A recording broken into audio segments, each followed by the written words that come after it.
Hello, everyone. Welcome back to the Trading Room. I'm Shane Vernier, and this is Trading a Hot Thursday News Cycle. Today, we're going to look at a whole bunch of markets, a plethora of markets. We're going to take a look at a few of the big news items of the day. There really isn't a whole heck of a lot out there, but we're getting ready for NFP. Tomorrow, U.S. non-farm payrolls, NFP live. I'll be here. I'll be live 10 minutes before the news drops. This is going to be a fascinating release. We're going to promo that towards the end of the stream. We're also going to look at today's ADP labor market report. It does not look good. It does not look good. We've got some things that are developing here in U.S. oil that are interesting. We're going to go ahead and take a look at those inventories numbers that were out today.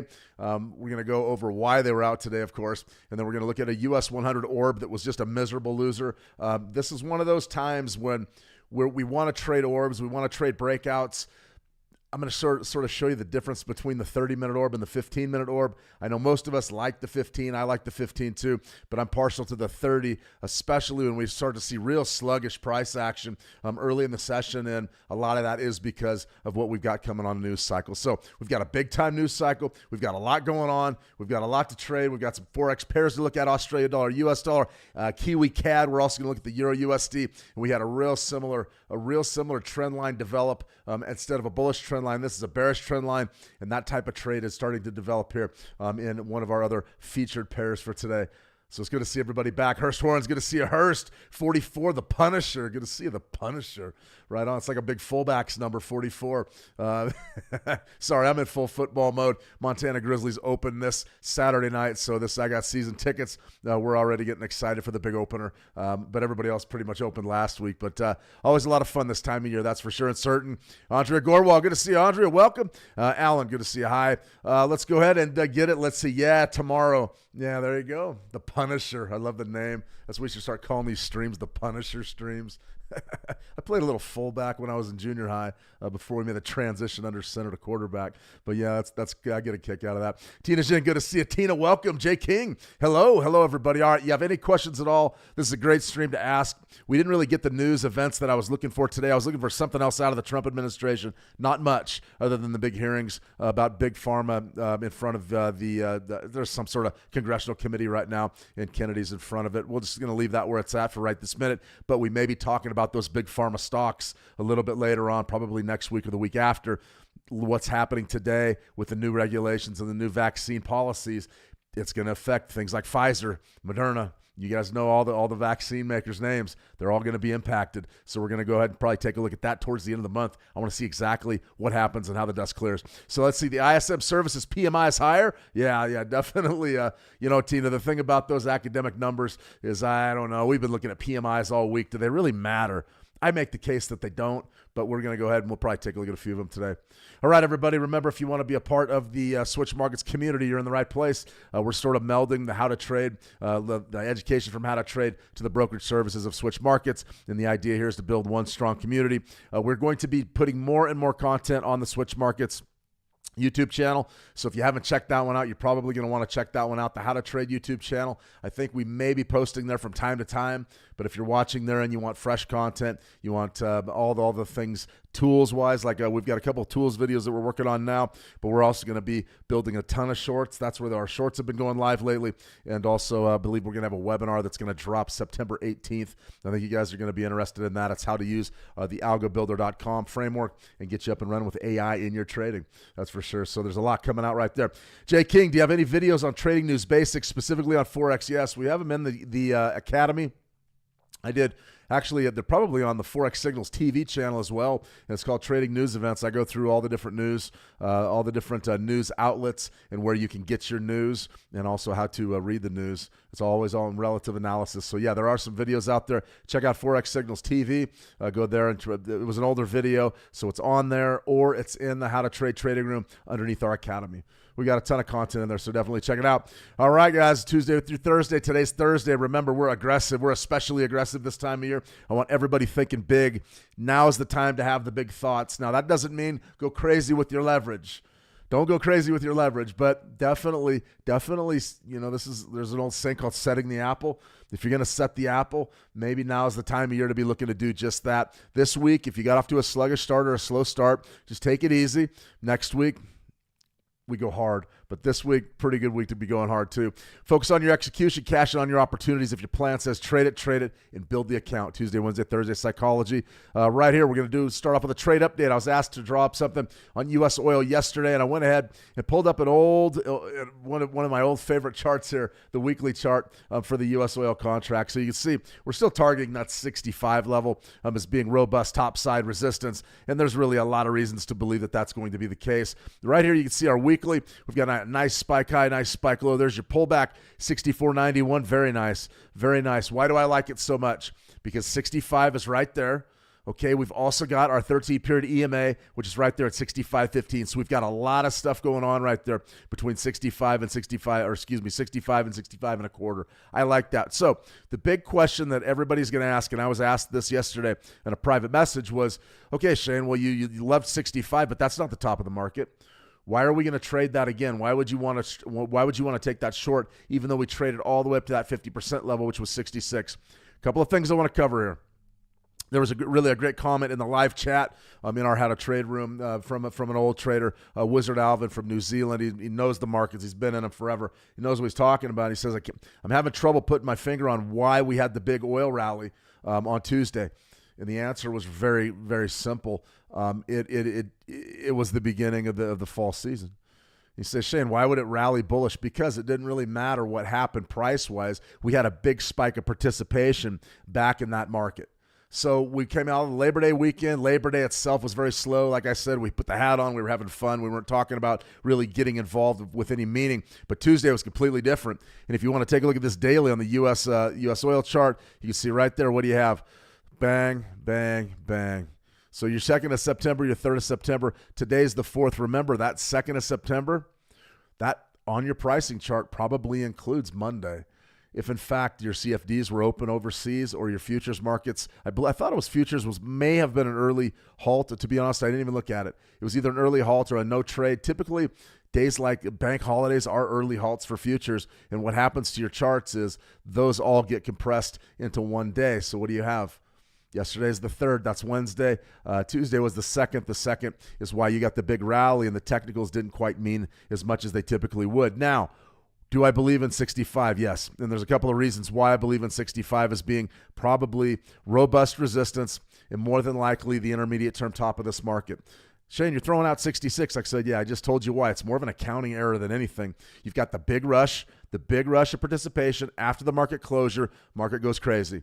Okay, you get bids, asks, whatever, runs price way up. That's fine. It's artificial. You look at that daily chart. There's no question it's artificial. So we've got two things really working towards the bearish side of our market right here. Number one is false seasonality. We're looking for an area to sell and sort of hold and maybe wait for this market to go down and check out 60 or maybe even 55.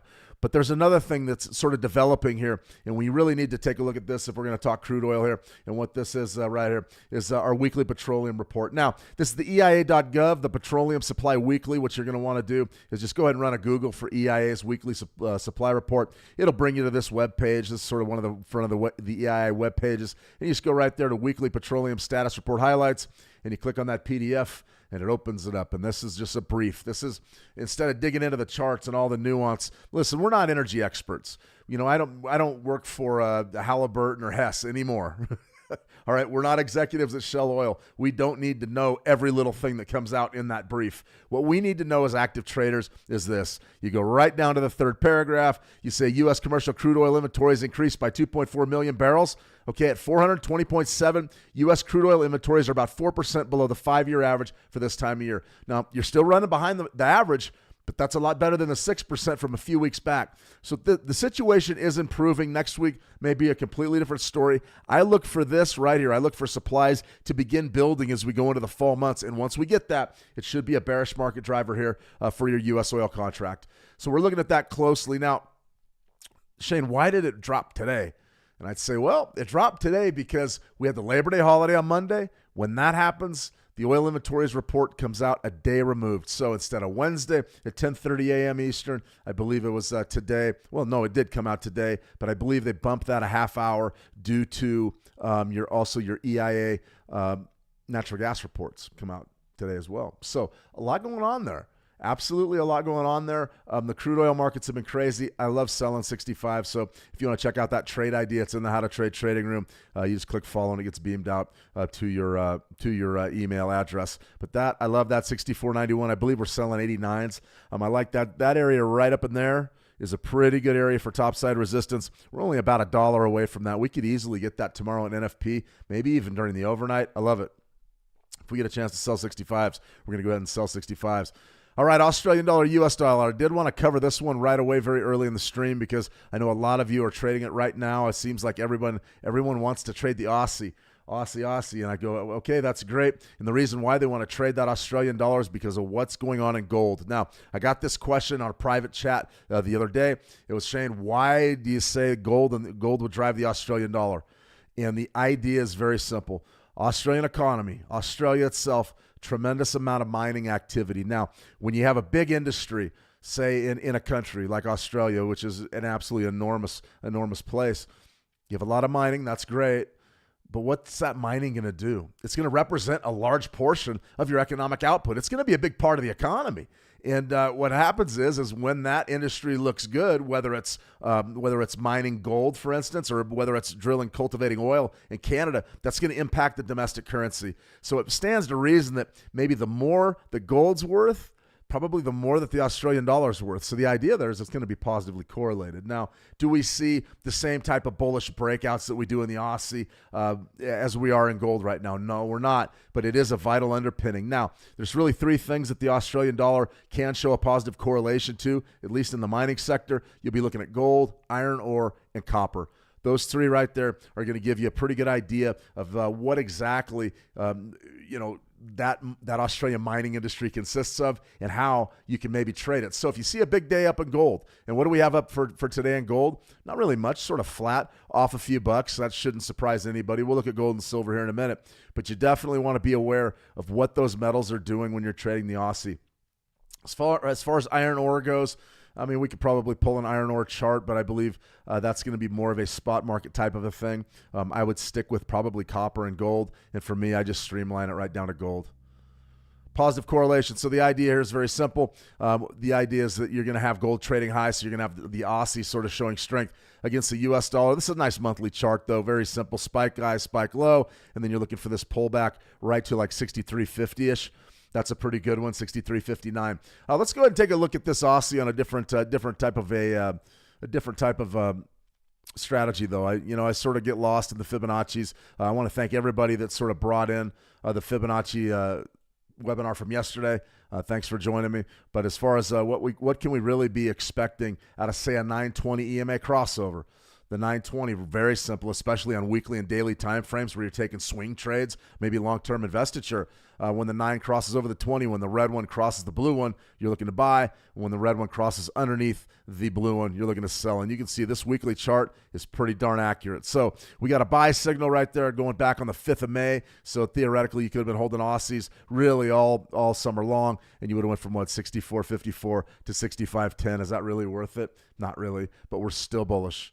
We're still relatively bullish here. So let's take this down to a daily chart and see what's happened as gold is broken out. Okay, this should come as no surprise. Should come as absolutely no surprise. Gold's broken out the past few days. Now it's trading firmly up above 35, 35.52. Yesterday was another big bullish day. So you sort of got your buy signal back on the 29th of August, and then you open September with a bid, and now prices have just sort of settled down. Exchange rates have settled down in this Aussie USD.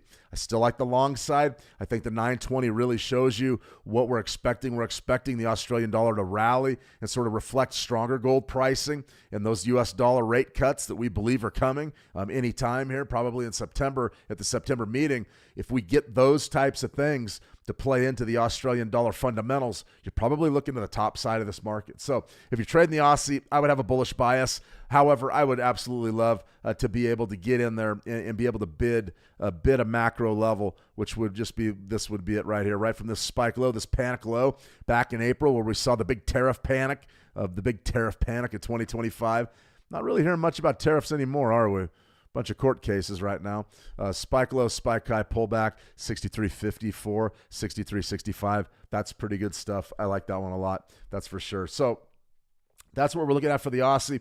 And we also had one more that I want to look at right now, and then let's go ahead and we're going to go ahead and take a look at some of the fundamentals. Now, this is the bearish trend line that we were talking about earlier that I said, listen, it's a bearish trend line. We were really looking at the bullish side of the market for the Euro USD. I gave you a bullish trend line. We're going to show that one in a minute, but this is a bearish one. Now on your MT5 platform, relatively straightforward. You just go up there, click on your trend line, and you can draw it. But what you really are looking for here is just a couple of areas to hit. So right there, spike high right there. There's sort of a test, but you'll notice one thing about the test. You didn't close really above that high. You came back down, and then this area right in here, probably your second touch, and then this right here is what we really want to know. It gets fun right around the third touch, somewhere in that zone. Nice rally. There's the hit. Boom. Failure. Big sell-off. So now we're on the comeback trail, and we're looking to challenge this level again. So relatively straightforward. What we're thinking of doing here is if we get the break, Great Britain pound above this or on the Canadian dollar, the Great Britain pound CAD. If we do get the break and the close above the trend line, then we'll have a chance. We get that close right there, then we'll probably be playing that reversal to the top side. Is that the right thing to do? Boy, I think going into really bearish season for WTI crude oil, you're probably going to want to be looking towards the long side against the Canadian dollar. This is not a bad trend line. Daily chart sort of suggests with the fundamentals that we could build a case that the Great Britain pound is going to gain a little bit on the CAD, and then also when that WTI crude falls, that's going to hurt the CAD as well. That suggests bullish pricing. So there's your trend line. You've got really, that's where we began, right up there. So I don't know that you'd call that one, but that was sort of the top, the swing high. You could say that this challenge right here would be one, these two bars. Then we come down, that would be two, and now it's starting to get fun on three. Watching that trend line closely in this Great Britain pound Canadian dollar. Last one, as far as trend lines go, Euro USD. This is sort of an interesting dynamic. You can see there was our daily trend line, and there was sort of the beginning of the trend, and then the 1, and then the 2, and then we had a lot of compression break. Then we pulled back. Now this area right up here, we're sort of viewing as topside resistance. So still, you're still in the trade. Realistically, you got to stop yourself out above that high. I don't believe that you hold it past that, something like that. But now we're just chopping sideways, and this action right in here, right around 116.37-ish, still sort of in the money, but you're waiting for that big move. We haven't really got the big move. It was a pretty, it wasn't a bad move really to kick off September, but are we looking for the dollar to gain on the euro? This is going to be a tough trade. So if you're drawing trend lines right here, and we're still working on that trend line, you may even want to just draw another trend line. And there's absolutely nothing wrong with doing things like this. You just be consistent and don't get lost. And you got to learn how to use your MT5 platform as well. But something like that, that's a horrible trend line. But this right here, you can't drag and drop these. But those two, let's go ahead and take a look at this on TradingView so I can get this done. TradingView, let's go right here to US oil. Let's go Euro USD. I want my daily, put up my daily. And I'm way behind on the live chat, guys. I'll catch up in just a second. So this is what we've been looking at. A bearish break. That's fine and dandy. Have we got it? Got it the other day. You could be doing something like this, though.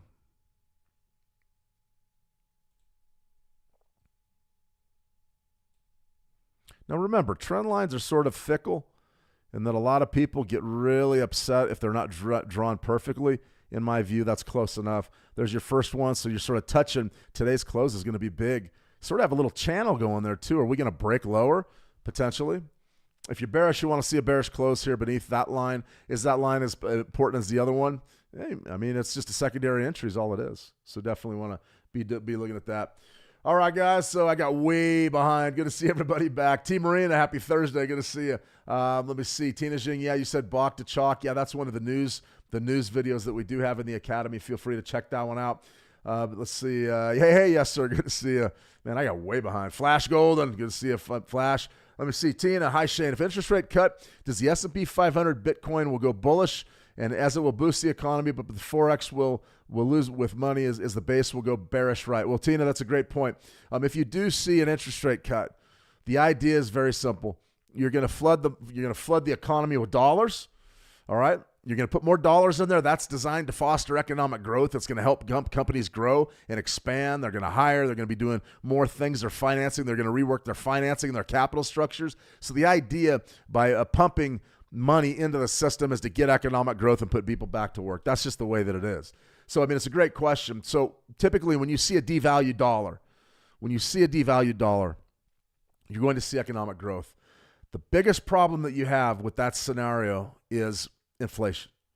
What happens to inflation when we start cutting rates? So to answer your question, Tina, S&P 500 and Bitcoin, definitely. If you pump a lot of money into the system, you're absolutely going to see a bullish price action in stocks and in crypto. No question about it. Now, that's what we're looking at. The scenario is what we're looking at. We're already pricing almost 100% chance, I think it's 87 now, of getting that rate cut at the September meeting a little bit later this month. And that's great. That's fantastic. But what we really want to see is we want to see the future makeup of the FOMC. Okay, we want to see who's on that committee that's voting. We also want to see, is one rate cut going to be enough? Or is it going to be 2 rate cuts or 3 rate cuts? Or what's the forward guidance really looking like? And we're going to learn more about that tomorrow in NFP. So, yeah, absolutely. S&P 500 and Bitcoin will go bullish. Let me see. 44, another trend line. Absolutely. Another trend line under that one. Absolutely. Okay, let me see. Kuwari, what's likely to happen to the Euro CAD? Yeah, let's go ahead and look at the Euro CAD here. And Dream Partners, how you doing, Dream? Good to see you. Dave F19, I got behind. Lead, I got behind. Welcome, guys. I got a little bit behind on the live chats. Gordon Williams, hello, everyone. Let's go Cowboys. How about them Cowboys?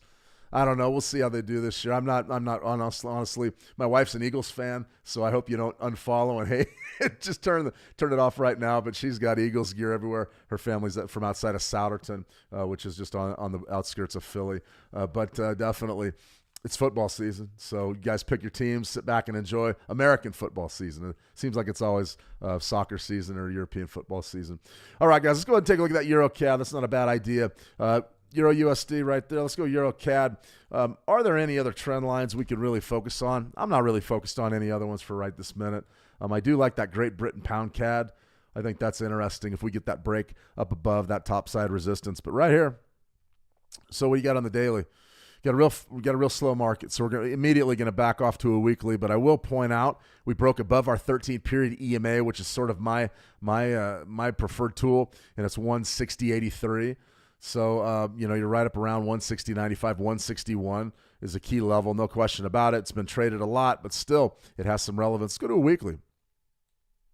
Okay, so if you're on a weekly, you're going to be going something like that spike low to a spike high. There's your pullback and your failure right at 38%. Is it worth buying right now? Boy, I would probably wait. 160.50 is a superior zone to bid. But, maybe if you got a big sell-off in here, somewhere down in there is absolutely great, 159.43. The only reason I would even mention that level, this one right down in here, is I've got my EMA right inside the golden zone. So the EMA is 159.68, 159.43. That's going to be a pretty good area maybe to target along. Now, do we get it? Probably not. We just basically built the case why the Canadian dollar is probably in trouble here as we roll deeper into the fall. Has to do with crude oil falling. But right this second, I probably would be on the cautious side of trading this pair. Now, I know these are weekly levels and monthly levels and all that. So let's take you right down to see if we can find an intraday scalp. Guys, after a while, looking at, you put your 10,000 hours in front of the screens, and, there's a book called 10,000 Hours. I think it's something about experts, but it's by Malcolm Gladwell. Just Google Malcolm Gladwell 10,000 hours. And what you'll see is in the book, he builds the case that you're going to need 10,000 hours to be an expert really in anything, to be a true expert. Now, a lot of folks believe that's too much. A lot of folks believe that's not enough, whatever you may say. But after you look at enough charts, you could legitimately look at a monthly chart and the price action and have a pretty good idea what's going on the 4-hour. You really would. You can tell by if you're pushing monthly highs or lows. You can tell if you're trading in the middle of the monthly range, if that price action's flat. All right, so we had a pretty good idea before even going to the 4-hour chart that the price action's flat. So what I'm interested in is this. I'm interested in what's going on a different type of strategy. So I already know exactly what we want to do. I know that if we sell off down to 160.50, it's probably at least a cautious bid. But what's going on right now on that 920? And that's not necessarily a bad idea to really reference multiple strategies just to see what's shaking. So right here on a monthly, you can see, okay, you got a bid way back there. I want to go to the daily. So let's take this down to a daily and see if we've got a recent bid. Do we? Nope. Right here. Back on the 6th of August, I got you into a pretty good trade, but now you're probably underwater here. Is it time to break out again? Let's go to a 4-hour. Okay, so now I have a trade. I don't really have a problem with the bullish bias on the Euro CAD. Just I wouldn't be taking a position forever and ever and ever. I just wouldn't. I think the Canadian dollar, not the best time of year to be. Well, I mean, how should I put this? Let's put this delicately, right? If you don't want to back the Canadian dollar going into the fall because crude oil more than likely is going to sell off, then you say, okay, that would put us on a bullish footing here for the Euro CAD. However, you've got the Eurozone, which seems intent on maybe cutting interest rates no matter what the inflation numbers say. So if they continue to cut, it really throws this into a real, I'd call it a quagmire. However, we did see higher interest rates coming out of the Eurozone, higher CPI earlier this week means inflation's up. So if inflation goes up in the Eurozone and oil prices go down, that does sort of spell a bullish move here in the Euro CAD. And we just pulled up the weeklies. You saw the levels that we're looking at. We're still in bullish territory. Do we want to take this long? It's not a bad long.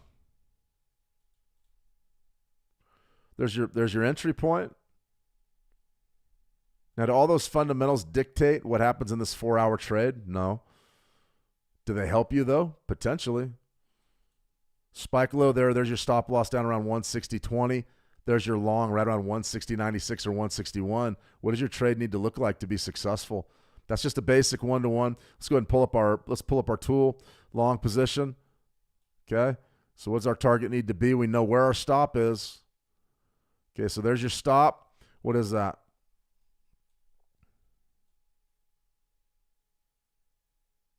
At least a one-to-one. At least a one-to-one. So if that's your trade, you're looking for something right around that 161.72 level. Does that sort of coincide with what's happened in the market? And the answer is yes. It's actually a conservative profit target. If you were a smart money trader, and there's a lot of you in here that love smart money concepts, and that's great. You feel free to trade however you'd like to trade. You'd probably be shooting for that top of that liquidity sweep right there back on the 22nd of August. So it's not bad. Is this area right here something you'd have to be aware of? Yeah, you would. Still, though, you've got pretty good trade location. That could be a situation where what? You've just put it down for almost a 1.73 or almost a 1 to 2 risk versus reward. It's not bad. It's not a bad trade. Fundamentals have to help us for us to get there. We're probably going to be in that the better part of a week, potentially. But that's how I would be looking at the EuroCAD. Something like that. Let me see. Hurst, go Cowboys. Eli, go Eagles. We knew we'd get some heat. We knew we'd get some heat when we start talking football teams, that's for sure. Let me see. Okay, Eli, the Great Britain Pound Japanese yen looks good. Yeah, let's go ahead and take a look at that one here in a second. And then, yes, sir, the thoughts on the yen been holding along since Jackson Hole sell-off, getting some mixed views on direction. Could be good. Let's see. Rate cuts are, yeah, absolutely right, 44. Rate cuts are going to be bullish for commodities. In my view, the rate cuts are the only thing holding the U.S. oil market above $60. That's the only thing I see happening right now. The markets are used to the Russia-Ukraine situation. They have a pretty good idea of what's going to happen with rate cuts, but they believe that maybe there's some more coming. We don't know. And as you devalue those dollars, the value of commodities goes up. So it's a bullish market driver for gold. It's a bullish market driver for crude oil. It's just, I think it's the only thing keeping crude oil above 60 right now. Something to think about there. All right, let's go. Let's take a look at these yen. Hamey, good to see you, Hamey. Welcome. Bren98, can we see some Bitcoin? Absolutely. We'll take a look at some Bitcoin right now. Okay, so we've got Bitcoin and the Great Britain Pound Yen. Let's go ahead and look at the Great Britain Pound Yen first while we're thinking Forex. We'll go ahead and start off with our 920 EMA crossover, and then we'll rotate back to Bitcoin. Okay, right there was your bid. So theoretically, you're on that same bid train if you are playing the 4-hour chart. So right there, just remember, I mean, if you're trading these short-term charts, NFP will mess up some of these cross pairs that don't have the U.S. dollar involved. NFP tomorrow's big. We're going to preview that here in just a second, but that right there would be your bid. Let's go ahead and step back and see what we can do potentially with our Fibonacci's and just take a look at market state. Key levels 200, you can see we can't really get established and hold up there, at least in the short term. I would be watching that relatively closely. Big round number, key level. You're going to want to be aware of what happens there. So you're definitely going to be, that could be a big deal. Let's go ahead and get rid of all the drawings here and just analyze what's happening. You see sort of choppy, not real great. Let's go to the daily. Compression. Which way is the market going to break? Bullish or bearish? We don't know. Nobody knows which way a market's going to break, especially when you have a situation that involves the Japanese yen. I mean, there's a lot going on in Japan right now. There's been leadership turnovers. We know for a fact that BOJ wants to get back to a negative deposit rate as fast as they can. They don't want to be in positive territory anymore. They want it to be negative. That goes back to the dirty float narrative to where you devalue the yen to try to boost the competitive nature of your exports. You want your exports hyper competitive, and that in turn makes those companies that are profiting from the hyper competitive exports profitable. You bring foreign direct investment in. Very similar. It's called Abenomics. The Japanese have been doing this for a long time. It sounds a lot like what Trump here wants to do here in the United States. It really does. So what you're going to see right here, nice, decent, bullish candle. I guess we're up about 0.25%. Let's go ahead and take a look at the weekly, see what we've got on the weekly. Absolute compression, very difficult. So the first thing we look at is this. You see sort of liquidity sweeps. That's what the smart money players would say. I just call it basically a triple top. I don't want to get too confused about what's happening. Take a look. Okay, so that's a top back on the 11th of August that week, 18th the next week, and we went right up there this week, right at 227. 200 is the key, guys. Probably a lot of shorts involved, real similar to 3,500. Of course, it's not an all-time high or anything, but what we're watching is we're waiting for that to break. And once 200 breaks, you get established up there, then we're just buying retracement levels and pullbacks. That's really all there is to it. We're not going to reinvent the wheel there on that pound yen. Definitely, I'm looking at the top side, but not until 200 breaks. 200 is the 5,000-pound elephant in the room. That's for sure. All right, let's see. Bren98, can we see some Bitcoin? Absolutely. Anybody own any Bitcoin? 109.80. Yeah, we're sort of coming into the kill zone here, Bren. This level right here, 105.38. I put that out. I believe the buy was 107.50. We'll review that tomorrow. I didn't want to get too caught up in the trade ideas for today, the past ones. We had a loser the other day. I'll recap that tomorrow for sure, though. But there's your low. So right there, your low is 107.270. So 107.5, you're pretty much in a pretty good position there. Now, 105.385 is absolutely huge. I mean, that is the macro level that I'm looking at. What is it? It's a monthly 38%. Still very bullish towards Bitcoin, but you can see there is a bit of a correction going. Now, this is vintage. This is how markets work, guys. This is how markets work. It happens every time. I mean, it really does. What do we have? What has happened here to Bitcoin? Nice big rally. Beautiful July. Everybody that owned the Bitcoin, I mean, they were out shopping for cars, buying, big old cigars and new cowboy hats and things. And then, okay, what do? We go up to 124.5, which is a test of that 125 level, and then we sell off big. We sell off big. That's sort of just saying, okay, that's going to be potentially the intermediate term top of our market, but it's not necessarily the top. Now, we were on record for a long time. Once we break above 100, we go to 125. I believe that. I believe that with everything I had, and I said, yeah, that's going to happen, and it pretty much did, 124.5. I'm going to go ahead and take that. What happens now? We know we're going to have interest rate cuts. We know we have a crypto-friendly administration in the White House that is invested in crypto themselves. What does that mean for prices? It means they're going to go up. Deregulation. Listen, there's a couple market drivers for crypto. Okay, deregulation is one of them, and fraud's another one, and public, basically institutional adoption. We're watching the government adopt cryptocurrencies. We're watching them deregulate the crypto atmosphere, and what we're seeing is bullish participation from the big dog, and that's Bitcoin. So right there, 105.385. I mean, that's a great level. If you wanted to be really picky, you'd be in probably 106, maybe 105.75. We'll recap this one tomorrow too, but that trade idea has been out for a few weeks now. But we were looking for like 107.50. 107.5, and 107.5. That was there. You got a nice bump off of that. So watch for the compression, but that 105.385 is big. I'm still bullish. As far as what's happened to, say, BTC on a 920, let's go ahead and take a look at that. Not much. We're working on maybe a sell setting up on the 4-hour. I wouldn't get too worried about that. Daily. So there was your sell on the daily back on the 18th of August. Pretty good stuff. So the 920 has you selling. I love the bullish bias. I'm still extremely happy, extremely pleased with that. But something like this, I mean, you could really see sort of what's happened there. That doesn't need to be on there. But this right here, sell, pullback, still bearish there on a 920 daily. But I'm bullish overall. So like if you were to go to a monthly, like we just had, you could see buy, and buy some more back in October 2023.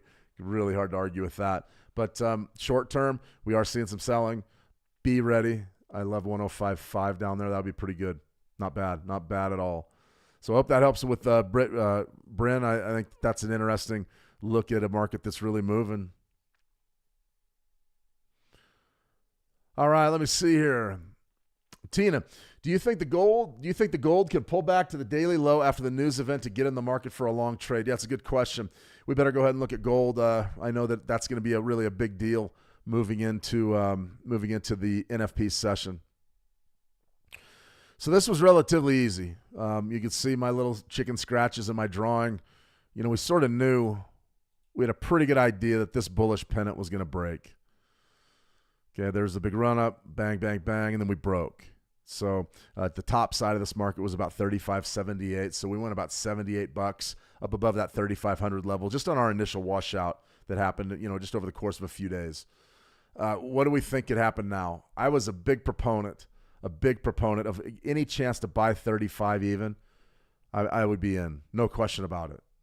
So take a look at the daily uptrend. Now this has sort of been created by that key number breaking. So if I was trading this, spike low, spike high,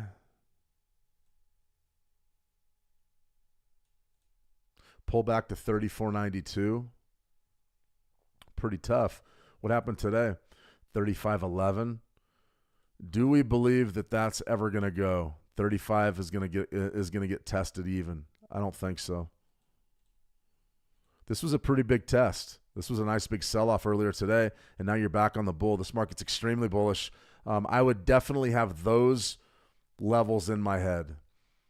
35.0250, 34.92. Those are big numbers going into NFP. Extremely bullish still. Definitely one of those things that I would want to make my mistakes to the long. I don't want to be short here. You know, today was a good day for the shorts. The shorts dug in and they said, okay, let's bet on a correction, and they bet on it. Why do you think you got some action right there? You washed out yesterday's low. Why is that important? Because it's an uptrend. Look at all the days where you have higher lows. Basically, you just washed out a bunch of retail stops, quick rebound. Now we're headed higher. I would sort of expect us to move in a more bullish fashion unless we get just a huge NFP number, something that suggests that we don't need a rate cut.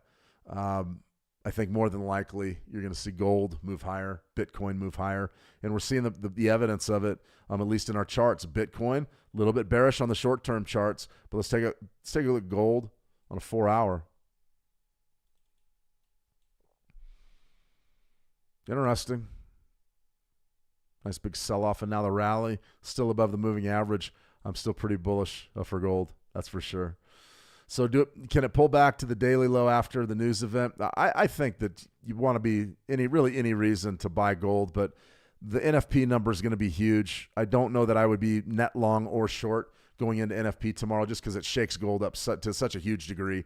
But we could definitely be looking for our levels. I would love to see gold sort of close right in here.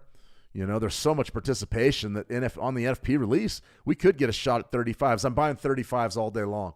35.0250 is probably going to be a hot zone. I like that one a lot. Right above the 35. If I was going to try to pick a bottom of this thing for tomorrow's NFP, I'd say it's right in there somewhere. But if you want to be conservative, and maybe we get a close right down in here somewhere, you know, 35.35, something like that, maybe 35.40. I'm down there at 38%, at 34.92. Maybe just buying 34.97s, 95s. That's a strong trade down there. That's a really strong zone. The area between 35 and 34.92, very strong. Could we get that tomorrow? Yes, we could. Shane, that's a $50 move. I go, it doesn't really matter when there's that much participation in the market. If you get, listen, everybody's going to be looking at gold tomorrow and everybody's going to be trading NFP. So if this market runs, it could run $40 our way. No question about it. No question. So hope that helps, Tina. Eli, waiting for that 200 level. It's huge in that Great Britain pound Japanese yen. It's huge. That's all there is for the guppy. Now let me see. Bitcoin needs more liquidity from the bottoms, I think. Yeah, I mean, we're just in a holding pattern right now. I think that Bitcoin goes higher. I'm not sure how fast it takes 125,000 out, though. Remember those quarter handles, guys. We get established above $1.25. We're going to 150. No question about it. Let me see. Hurst Horns.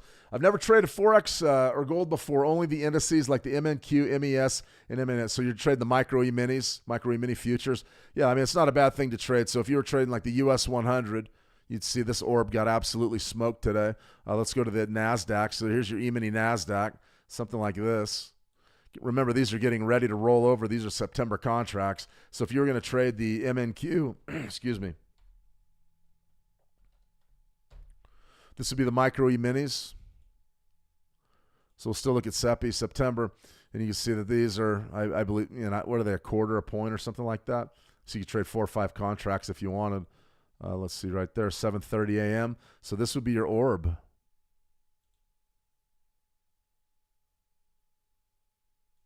Very tight orb right there. Inside, bar, bang. Then you trade outside. That would have been your entry down there. You really don't get much out of it. And then you got stopped out right up in there.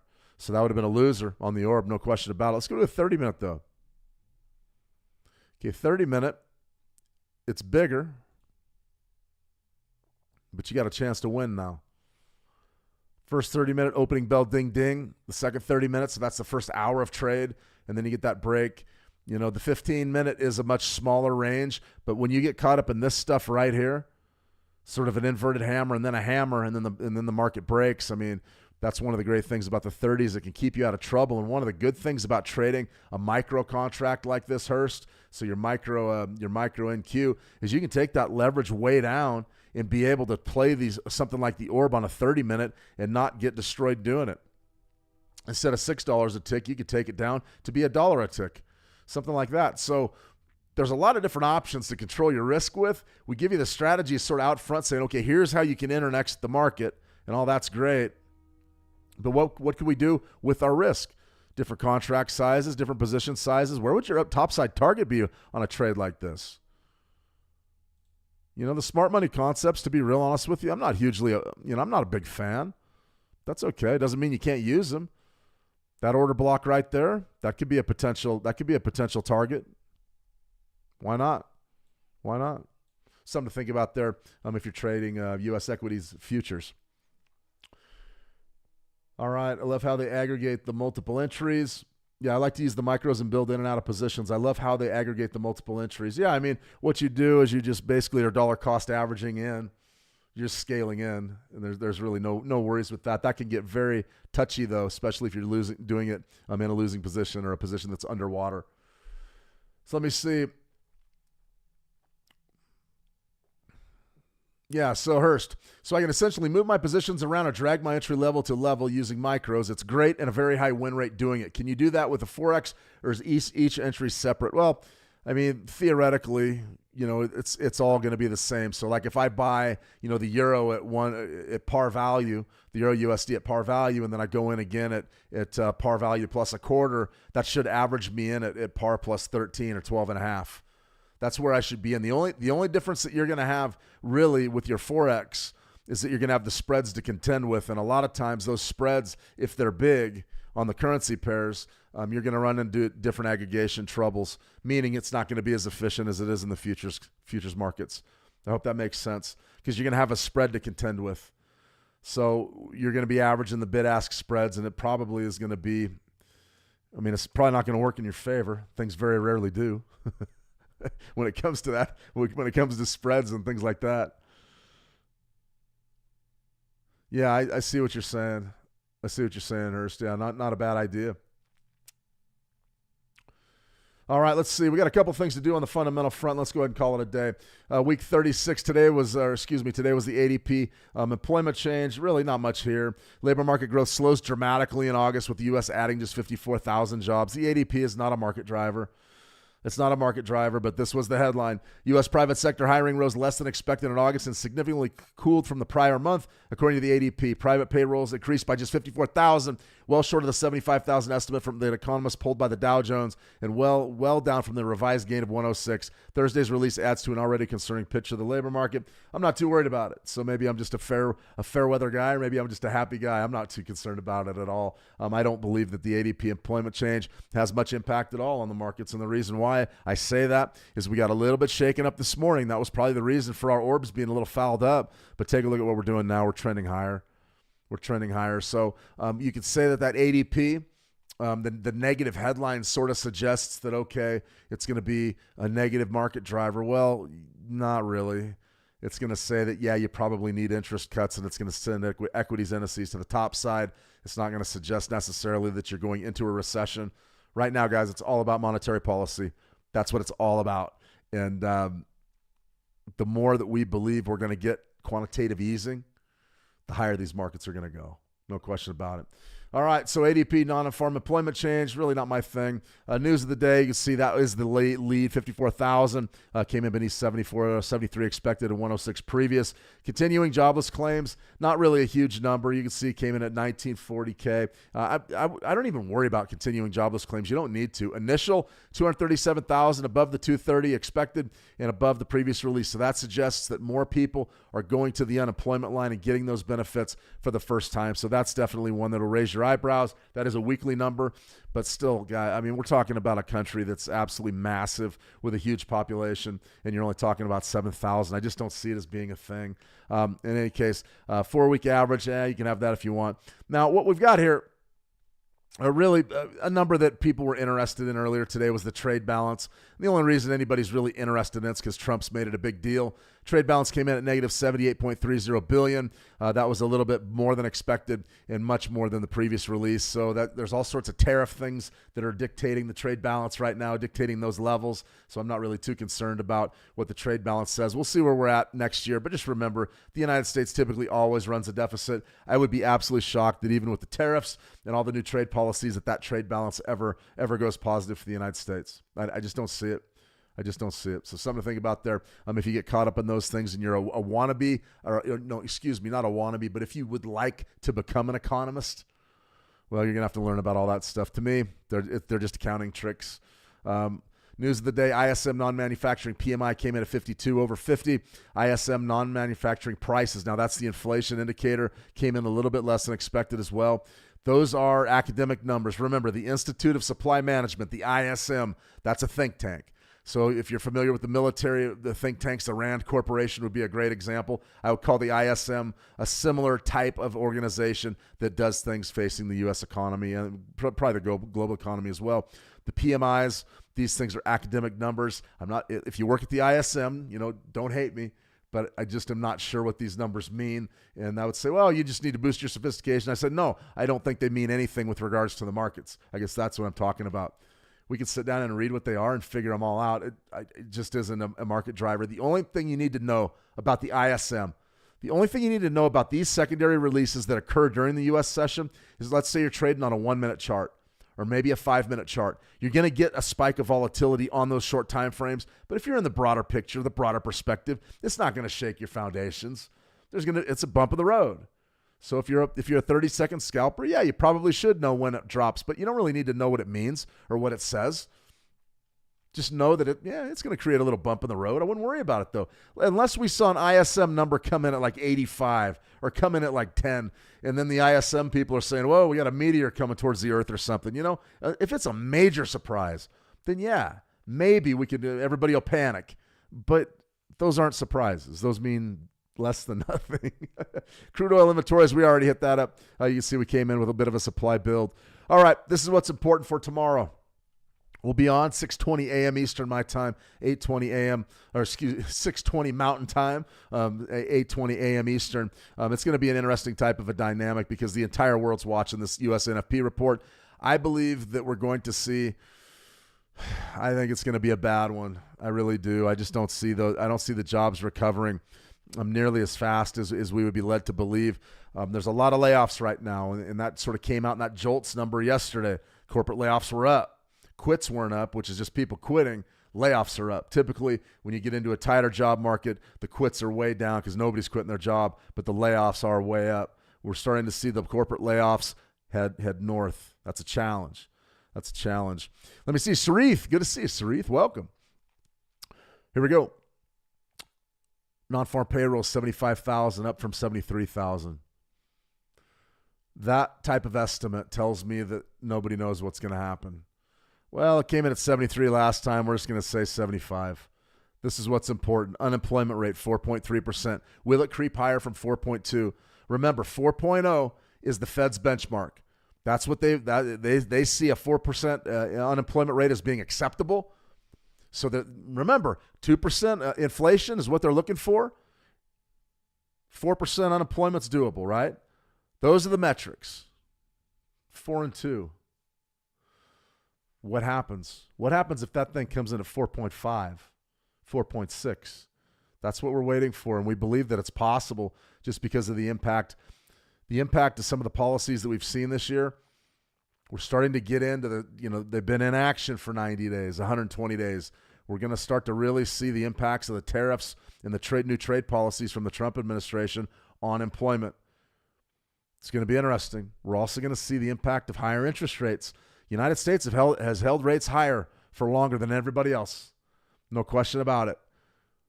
Are we in for a big rate cut? Maybe a half-point rate cut. We'll recap all this tomorrow after NFP. No question about it. But it's always interesting to see. For me, the unemployment rate is more important than just the aggregate jobs creation. We're looking at the unemployment rate very closely. I think that's hugely important. Okay, here's historically where we've been since COVID. This is the COVID year, July of 2020. This goes back 5 years. I guess that would have been September, somewhere in there. In any case, you'll notice there's only been one time we've had a negative NFP where we've seen an actual contraction.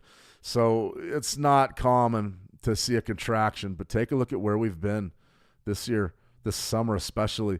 Really 3 months of really poor, historically poor job growth. You throw these highs out, because it's all the folks that weren't at work at COVID going back to work. Those counted as job creation. That was a fugazi. Those numbers, even these numbers in 2021 were pretty much fake, and we all knew it. It just showed, what job growth? No, it's just different sectors coming back online after the shutdown. That's really what it was. And then we got sort of into the real deal here in 2024, where the job creation was way down from where it had been, and now we see job creation essentially grind to a halt. That's what has everybody scared. That's why they want the interest rate cuts, and they want it bad. That's for sure. So it ought to be interesting. It ought to be interesting. 3 red folders all around the market open. I think it's going to be fascinating what happens tomorrow. I'm looking for a big trend day, no question about it. Big picture. A couple of levels just to put in your head. I don't even have to pull the charts. For gold, 3,500. Have that in your head. Remember, long-term retracement level at 3,492. Those numbers should be written down. Spot gold. The other big one is for silver, 40 even. That's the one you want, 40 even. Pretty good level. It's going to bring you two-way participation. Let's go ahead and pull the silver chart. I've forgotten. It's important that we look at it. Silver right here. Okay, fantastic stuff. Really an incredible breakout run, but this pullback today, almost 2%, 1.64%, a lot bigger than the gold pullback. Does that surprise anybody? It shouldn't. Remember, silver typically gets buried. When it sells off big. So right there, 40.17, that's a big deal if you're trading silver. But this level right down here, 39.37 with the 13-period EMA, the 13-day EMA down at 39.50. That is absolutely a fantastic zone. Probably one that will draw up potentially for a trade idea a little bit later today. I just want to see where the dust clears before we go into NFP. So it should be interesting. I think we've got an opportunity there potentially to trade some metals tomorrow. If you're trading silver futures, though, it probably should be micro silver futures because those margins are huge. But if you're trading it on a CFD, it might actually be a pretty good move. Does silver trade back beneath 40? I think it challenges it. I think it pulls back to 40. So we'll be watching that one closely. All right, guys. FYI, the new tool on TradingView shows interest rates all over the world. Really? Can't beat that. We've been honestly, Eli, we've been streaming so much. I think I could probably name them to you. What we know is the U.S. is lagging. I think that I don't know what to think. I really don't. FOMC under siege. Court battle with Lisa Cook and the mortgage fraud. We talked a lot about that last week. It's really difficult to try to even peg where the FOMC's head's at. We don't know. It's going to be a fascinating Fed release.